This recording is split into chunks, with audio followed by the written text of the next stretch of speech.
오늘 들려드린 말씀은 마태복음 3장 1절로 12절입니다. 그 무렵에 세례자 요한이 나타나서 유대 광야에서 선포하여 말하기를 회개하여라 하늘나라가 가까이 왔다 하였다. 이 사람을 두고 예언자 이사야는 이렇게 말하였다. 광야에서 외치는 이의 소리가 있다. 너희는 주님의 길을 예비하고 그의 길을 곧게 하여라. 요한은 낙타털 옷을 입고 허리에는 가죽띠를 띠었다. 그의 식물은 메뚜기와 들꿀이었다. 그때 예루살렘과 온 유대와 요단강 부근 사람들이 다 요한에게로 나와서 자기들의 죄를 자백하며 요단강에서 그에게 세례를 받았다. 요한은 많은 바리새파 사람과 사두개파 사람들이 세례를 받으러 오는 것을 보고 그들에게 말하였다. 독사의 자식들아, 누가 너희에게 닥쳐올 징벌을 피하라고 일러주더냐. 회개에 알맞은 열매를 맺어라. 그리고 너희는 속으로 주제넘게 아브라함이 우리 조상이다 하고 말할 생각을 하지 말아라.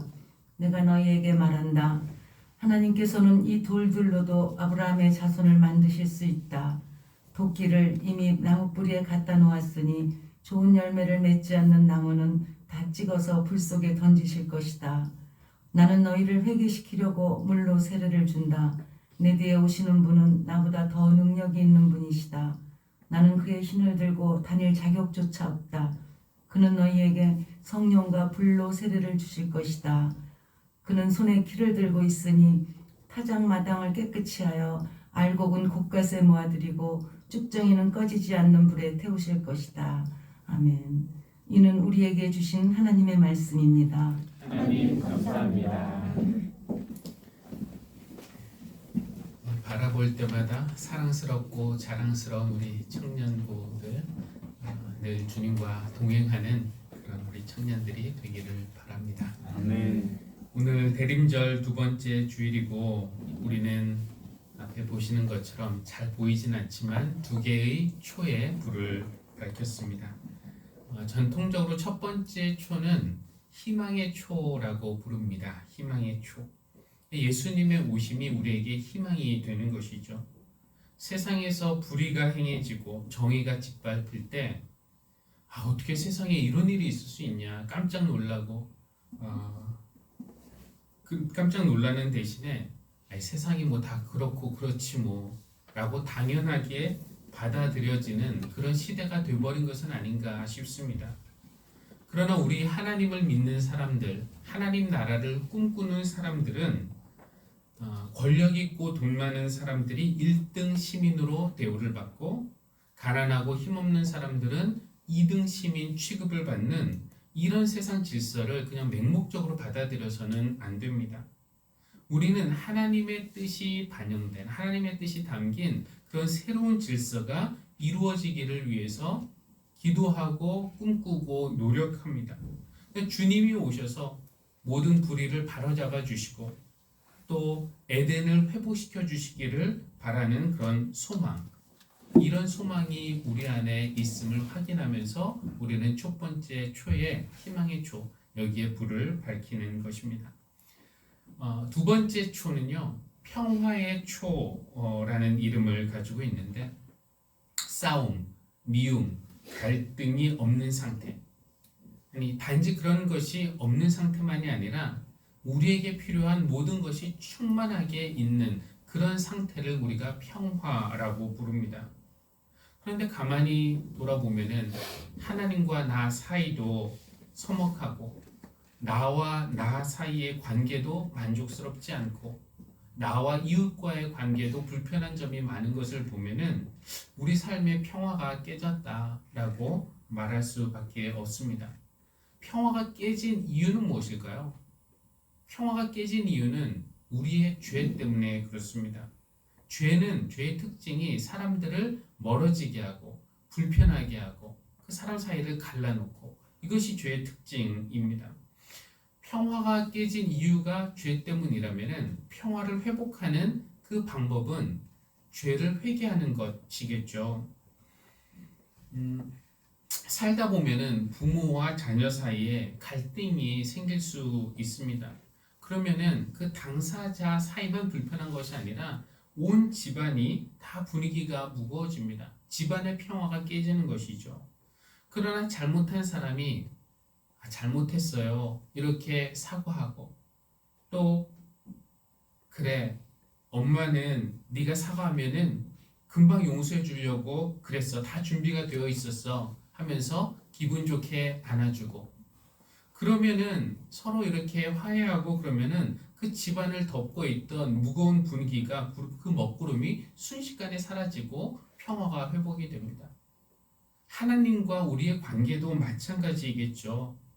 우리가 무엇을 잘못했는지 깨닫고 또 내 잘못은 아니야 이렇게 고집 부리는 마음 내려놓고 하나님 앞에 회개하고 그러면은 하나님은 언제든지 우리를 받아주시고 용서해 주시고 다시 잘 대해 주실 그런 준비가 되어 있습니다. 그럴 때 용서받을 때 우리의 마음은 한없이 가벼워지고 또 날아갈 것처럼 평화로워집니다. 그런 평화가 내 마음에서도 이루어지고 또 이 세상에도 이루어지기를 바라면서 우리는 두 번째 평화의 초에 불을 밝히는 것입니다. 그래서 오늘 대림절 둘째 주일인 오늘 평화를 향해 가는 그 길에서 우리가 반드시 통과해야 할 관문이 있다면은 그것은 바로 회개의 문이라고 할 수 있겠습니다. 우리가 대림절은 주님의 오심을 기다리는 기간인데 지난 주일에 주님의 오심을 기다린다는 것은 주님이 오시는 곳으로 내가 한 걸음 반복이 다 나아간 것이라고 했다면은 오늘은 예수님을 기다리는 것은 바로 회개함으로써 나를 깨끗하게 하는 것이라고 말할 수 있습니다. 그래서 오늘 우리가 만나는 사람은 바로 세례자 요한인데요. 요한은 주님의 오시는 길을 준비하기 위해 보내진 사람이었습니다. 그는 유대 광야에 있으면서 회개하여라. 하늘나라가 가까이 왔다 선포했는데요. 근데 보통은 누군가가 이 도시도 아니고 광야 저 멀리 나가서 그렇게 외친다면 사람들이 뭐 관심이나 갖겠습니까? 그러나 그가 낙타 털옷을 입고 있었다는 것과 허리에 가죽띠를 메고 있었다는 것은 유대인들의 조상 중에 유명한 예언자인 엘리야를 연상하게 했고 혹시 엘리야가 다시 돌아왔나? 또 로마 식민지로 고달픈 삶을 살고 있던 사람들은 메시아가 나타나기를 고대했기 때문에 혹시 정말 메시아가 오신 것은 아닐까 싶은 마음으로 광야에 나갔습니다. 이 광야에 나온 사람들에게 세례자 요한은 엄중하게 경고를 내렸어요. 세례자 요한의 메시지가 아주 타격감 있게 사람들을 쳤습니다. 회개하여라. 하나님 나라가 가까이 왔다. 이 음성은 설교이긴 하지만 그냥 틀에 박힌 이런 설교가 아니라 그 찾아오는 사람들의 정수리를 내리치는 말, 그들의 양심을 때리는 말, 그들의 위선을 벗겨버리는 그런 말이었습니다. 이 말씀에 압도당한 사람들은 그 말씀 앞에서 자기들의 죄를 회개하고 자백하고 그리고 요단강에서 죄를 씻는 세례를 받았던 것입니다. 그런데 그렇게 나온 사람들 중에 바리새파 사람들과 사두개파 사람들이 있었어요. 이 사람들은 사회의 유력 인사들이라고 할 수 있겠습니다. 글쎄 뭐 적절한 예가 될지 모르겠지만 우리 교회에 이 자리에 국회의원 몇 분과 또 장관급 그런 정치인들 몇 분이 와서 우리와 함께 예배드린다고 한번 생각해 보십시오. 뭐 총선이나 대선 등 선거철이 되면은 정치인들이 큰 교회를 찾아 함께 예배드리는 장면을 우리가 심심치 않게 뉴스를 통해서 볼 수 있는데 우리는 알죠. 그들이 정말 예배드리기 위해서 간 것이 아니라 표를 얻기 위해서 간 것이라는 걸 말입니다. 이 정치인들 말고 또 사두개파 사람들도 광야에 나왔는데 사두개파 사람들은 종교인, 제사장 집단들이니까 우리 교회에 뭐 유명한 목사님, 여러분 이름만 될 만한 되면 다 알만한 그런 목사님이 여기에 앉아서 우리와 함께 예배를 드린다고 생각해 보십시오. 정말 유명한 분들이 오셨으니까 이것은 다른 교회에 다른 사람들에게 우리 교회를 자랑할 수 있는 그런 기회가 될까요? 이래봬도 우리 교회는 이러이러한 사람들이 오는 곳이야 라고 말이죠. 그리고 찾아온 그들에게는 방문해 주셔서 고맙다면서 그들이 바라는 복을 한껏 빌어주지 않을까요? 그런데 세례자 요한은 그럴 생각이 전혀 없어 보입니다. 그는 이렇게 말해요. 독사의 자식들아, 누가 너희에게 닥쳐올 징벌을 피하라고 일러주더냐. 그러니까 세례 요한의 말은 전혀 고상하지 않습니다. 교양이 없어 보여요. 그냥 날 것 그대로 정제되지 않은 그런 언어입니다. 유력자의 비위나 맞추면서 대중적인 인기를 얻어야지 하는 생각은 세례 요한의 관심사가 아니었어요. 우리는 이곳을 찾는 유력 인사들 오면은 뭐 자랑하듯이 소개하겠죠. 이런 분이 우리 교회 오셨다고. 만약에 우리가 그들에게 불만이 있다고 하더라도 좀 정중하게 건의하거나 아니면은 우리 의견을 제시할 수는 있어도 그들을 향해서 독사의 자식들아 왜 이곳에 왔느냐 이렇게 욕하지는 않을 것입니다.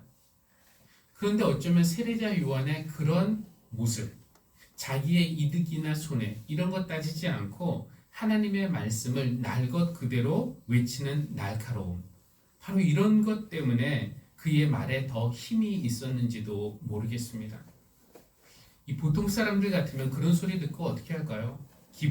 뭐 이런 설교자가 있냐? 기분 나쁘다며 그 자리를 떠났거나 아니면 고소고발을 좋아하는 사람이라면은 명예훼손으로 고발이라도 했겠지만 이 바리새파 사람들 또 사두개파 사람들이 기분 나쁘다고 당장 그 자리를 뜬 것은 아니었습니다. 그래도 그나마 다행이에요. 더 그 자리에 있으면서 요한의 메시지를 들었기 때문인데요. 세례자 요한은 그들에게 두 가지를 요구합니다. 첫 번째는 8절에 있는 말씀인데 회개에 알맞은 열매를 맺어라. 그들에게 회개에 알맞은 열매를 맺어라 이렇게 요구합니다.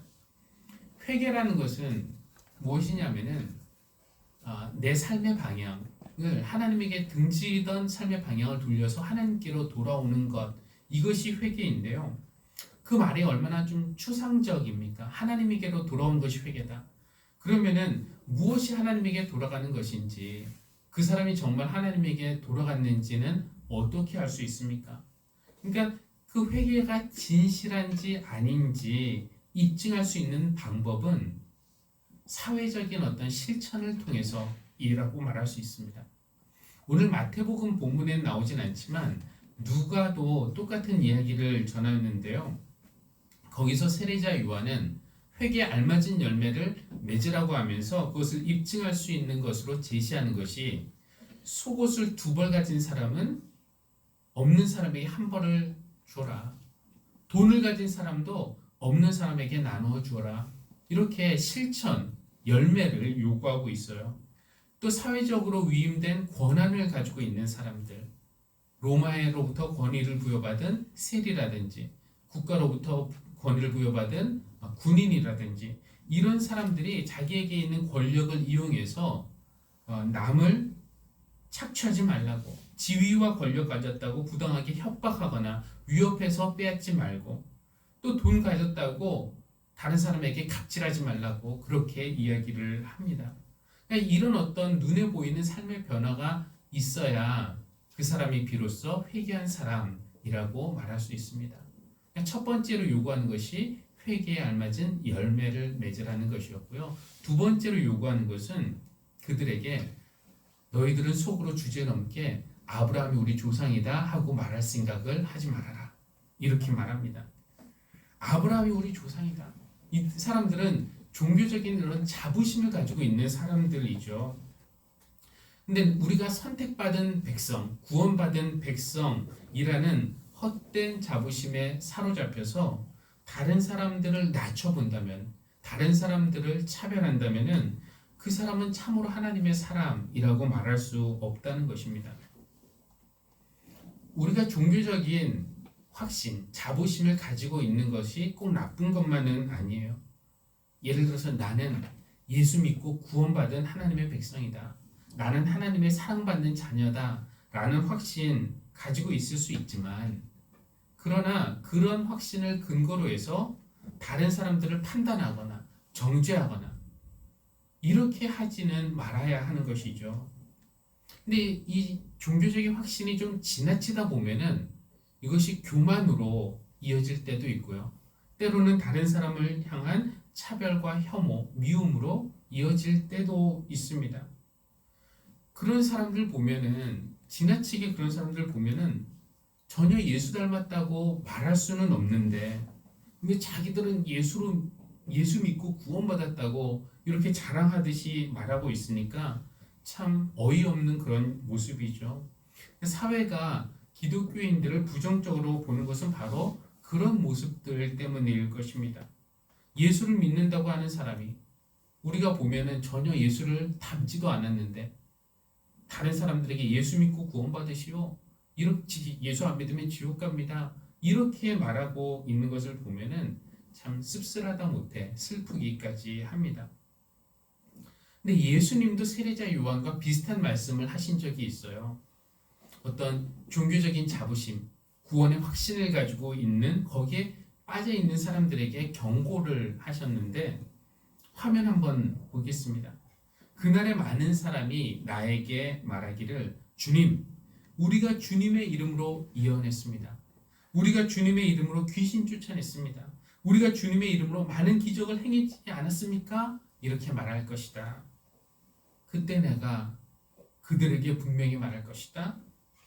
나는 너희를 도무지 알지 못한다. 불법을 행하는 자들아, 나에게서 물러가라.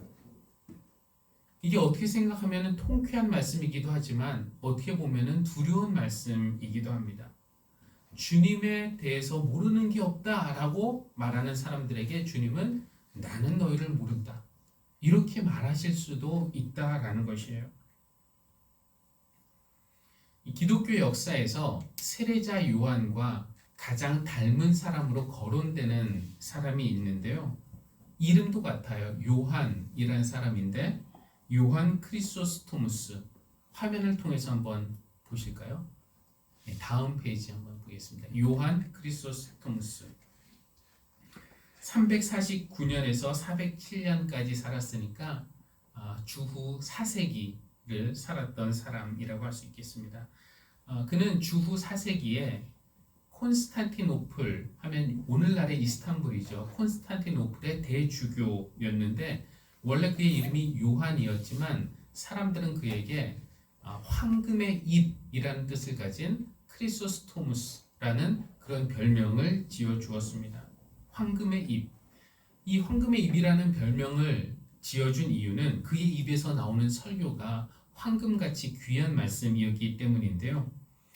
많은 사람들이 이 기독교 역사에서 최고의 설교가 중 한 명으로 이 크리소스토무스를 뽑는데 그것은 그가 달변가인 이유도 있겠지만 그것보다 중요한 것은 그의 설교의 내용입니다. 그가 했던 설교 중 일부를 읽기 좋게 편집한 그런 책이 있어서 제목이 단순하게 살기라는 그런 책인데 저도 한번 그 책을 읽어봤는데 정말 페이지마다 밑줄을 긋고 또 표시를 해둘 만큼 인상적인 그런 책이었습니다.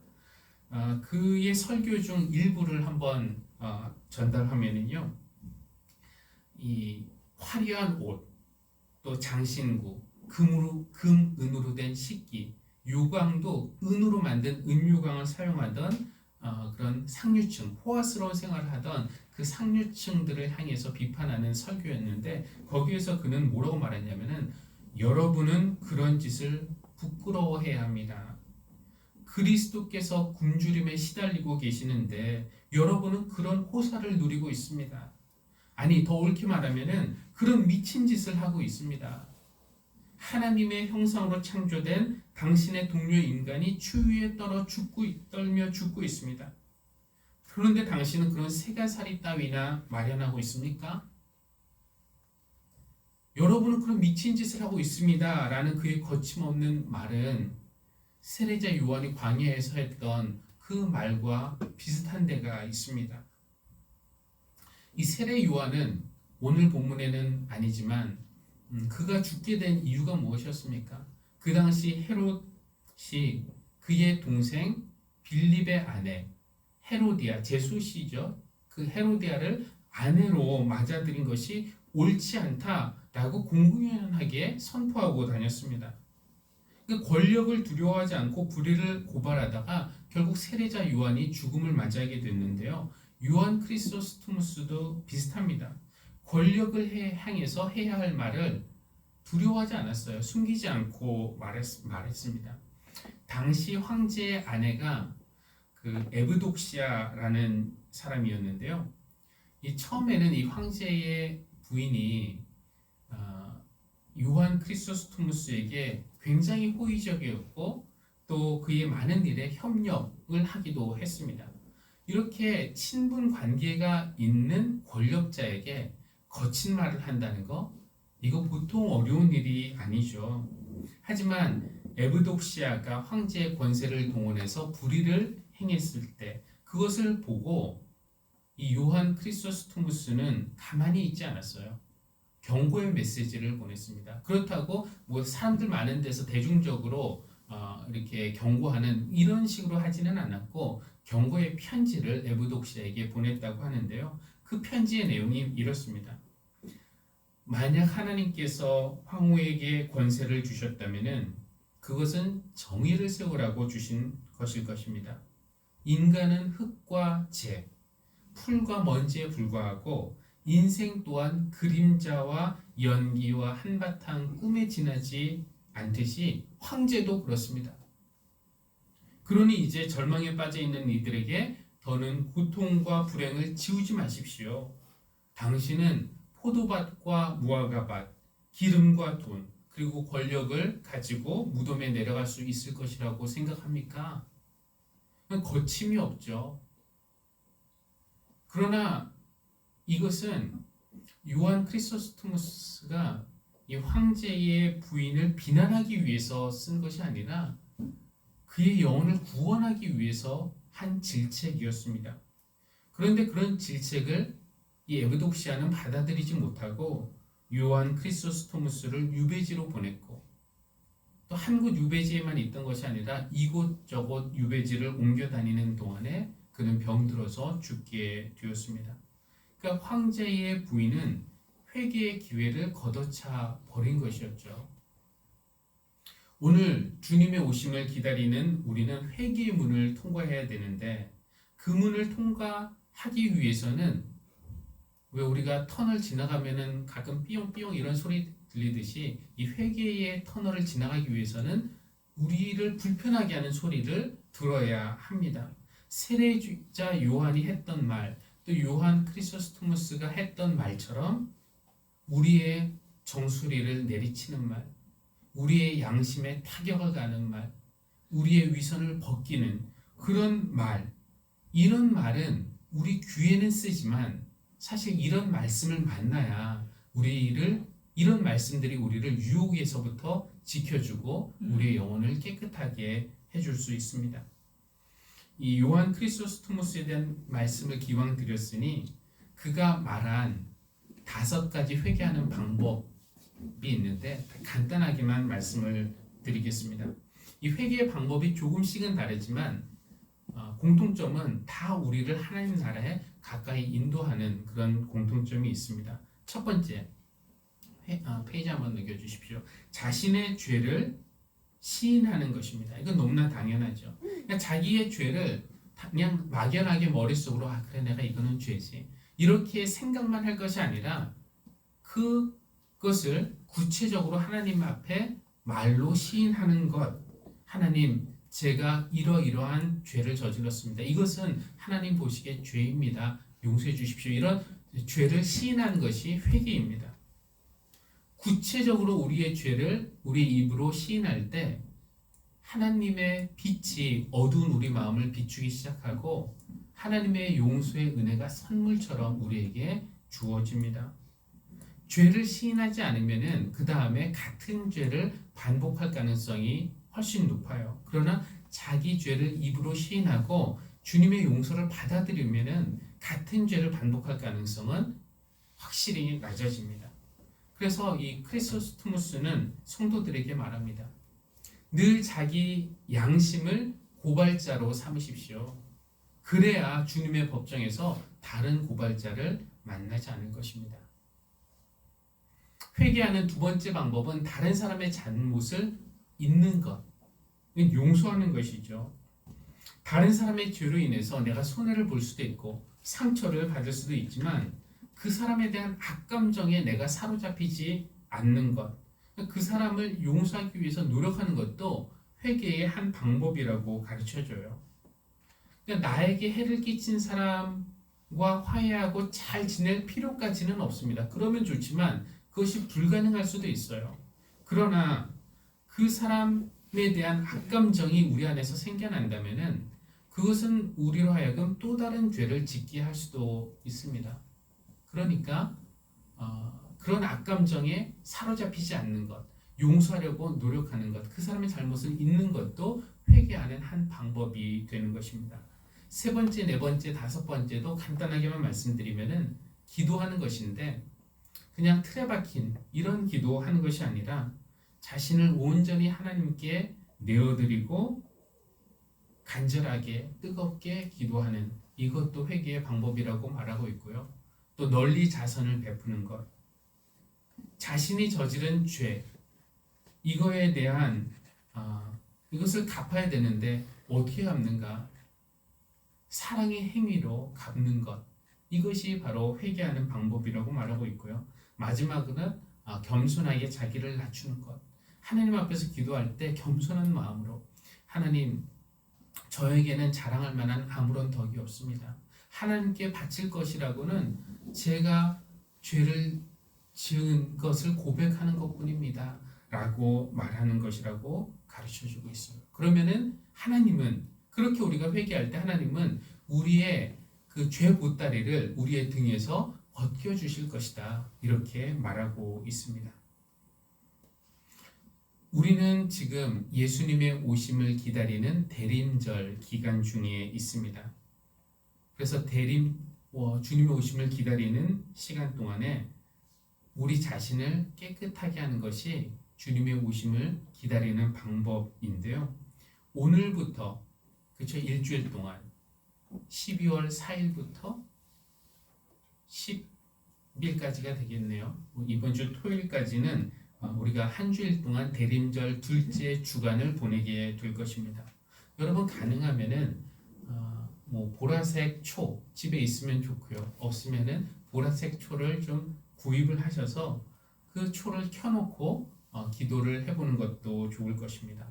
그래서 첫 번째 초에 불을 밝히면서는 희망의 초, 그러면서 주님이 이루실 그 하나님 나라에 대한 희망을, 그 희망의 몸집을 좀 키우시는 그런 한 주를 보내면 좋겠고, 또 두 번째 초에는 불을 밝히면서 우리의 죄를 회개함으로써 우리가 깨끗하게 되기를, 그래서 용서받고 평화 얻게 되기를 위해서 기도할 수 있는 한 주간이 되면 좋겠습니다. 회개하는 그 5가지 방법 다 기억은 못하더라도 한두 가지 정도 여러분 한번 실천해 보시면 어떻겠습니까? 세례자 요한은 우리가 듣기에는 불편한 말을 우리에게 하지만 그 말씀을 들을 때, 귀를 기울일 때 우리는 우리의 죄를 회개하게 될 것이고, 우리가 회개하면은 하나님은 용서하실 것이고 기꺼이 용서하실 것이고, 우리가 용서받으면은 우리 마음에 평안이 가득 넘치게 될 것입니다. 주님이 주시는 이 평화가 여러분에게 임하기를 바랍니다.